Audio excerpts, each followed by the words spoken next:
This video is going to be about the movement and the animations of the character. So the character takes inputs from the keyboard, applies speed and velocity to move the character, and the animations are based on how the character is moving. This is done in a number of different ways, which I will shortly go over. But at the start of it, the player is controlled using a character controller. The character controller takes inputs from the keyboard, moves the character depending on speed. That speed is dependent on if the character is sprinting or not. So if the character is sprinting, the FOV increases to give the effect of the character moving faster, but also to allow the character to see more around their environment to navigate easier. So for the FOV to increase, it's done using a coroutine to do it effectively, but also to make it smooth. And the other half of the character controller is movement from the mouse to see where the character is looking.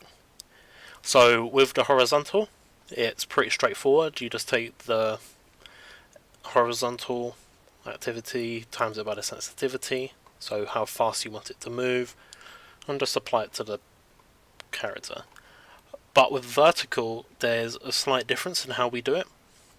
First of all, the mouse Y is inverted so when you look down, the character looks down and not up.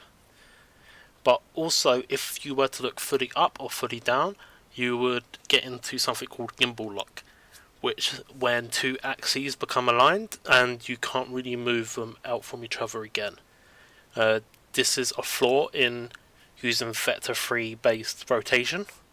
This is not an issue with quaternions, but unfortunately I do not have the experience or the knowledge or the resources to find currently a good and simple solution for this.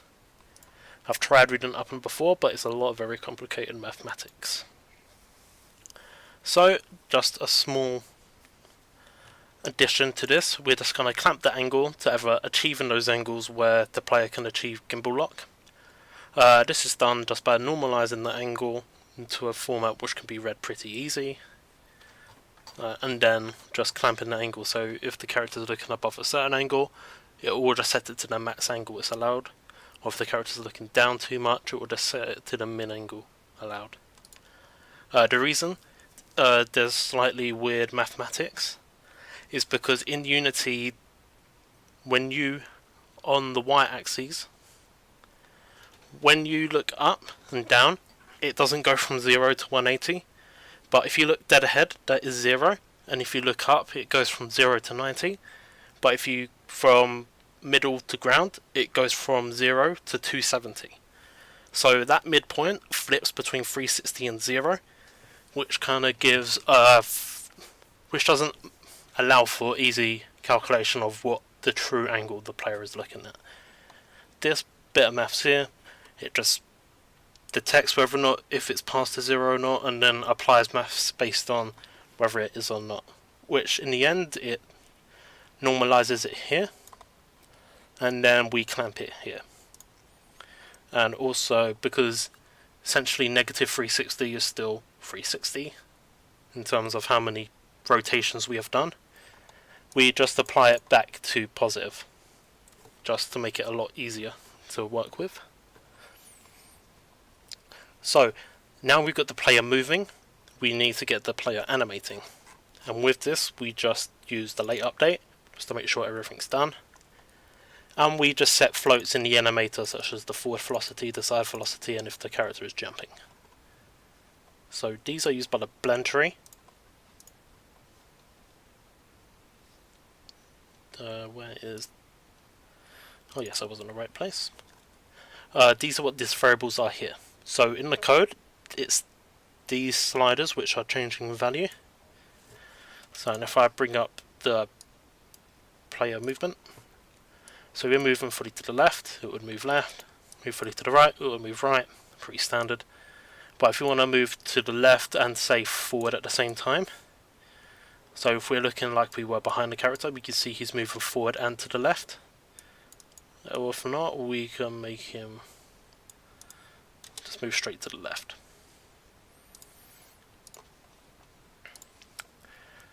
So now we want to get on to combining animations from other type of animations which are not based on movement.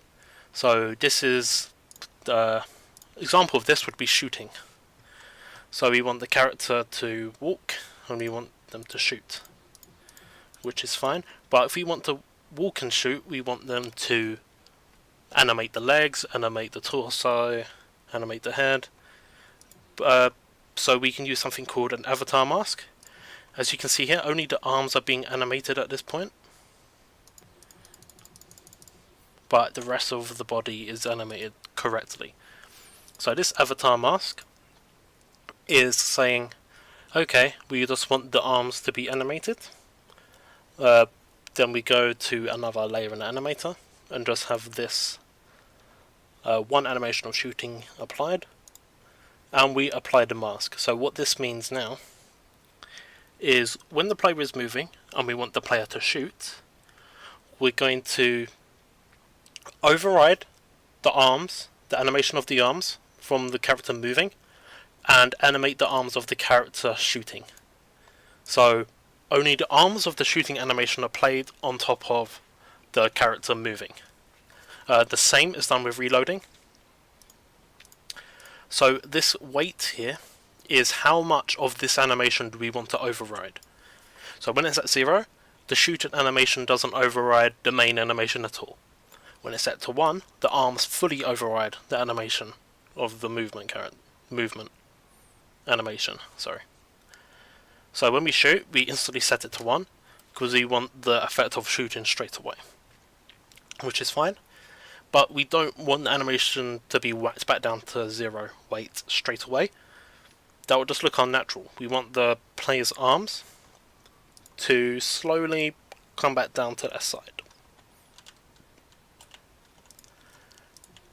So if I shoot, you can see the arms slowly fall back down to the side. So this is done by taking the weight, and over time we slowly lower it back down to 0. And that gives the effect of the character lowering its arms, because less of the animation of the shoot is overriding the base animation. It took quite a few tutorials to get this down and into a nice consistent way of doing this. And but with reloading, it's done exactly the same way.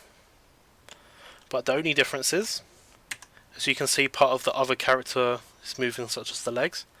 This is due to the animation itself and not the mask. Fortunately, there isn't as many idle reloading animations as I would like there to be. But this is the best we could find. In short of making our own animations, I believe this is the best we can get, which I'm perfectly happy with. So, in the code, in the animations, would be a better way to start. So when the player shoots, right here in the animation, there is a callback to a method. So when the animation's playing, frame by frame, once it hits this frame, it calls, in this case, the shooting method in animation callback. What this does, it just says to the animation controller, okay, I've now finished my shoot animation. I'm going to start this coroutine to bring the arms down, which is short for lurping the weight back to 0. Same with reloading, but also with reloading there's an extra event for the time to actually apply the ammo to the magazine, because we don't want to hit the reload key straight away, then the character to reload instantly. We want to get part way through the animation and then for the animation to apply the new bullets to the gun. Because in real life, you can only reload part way through the said animation, and that part is usually when you cock back the hammer or the slide of the gun. So that's when the callback for the actual reloading of the magazine is in code is called back. Sorry, that was a bit confusing. I believe that is for player movement and animations. One last recap. basic player controller using WASD as movement keys. Animations set using the blend tree. The jump is also on another blend tree because there's multiple different jump animations. And partway through certain animations there's callbacks into the code which do certain events like lerping down layer weights from other layers in the animator layer, such as shooting and reloading, to get the arms back down to the character like they would do. It's not the most graceful, but it works, and it's better than having tons of different animations based on very specific cases and edge events.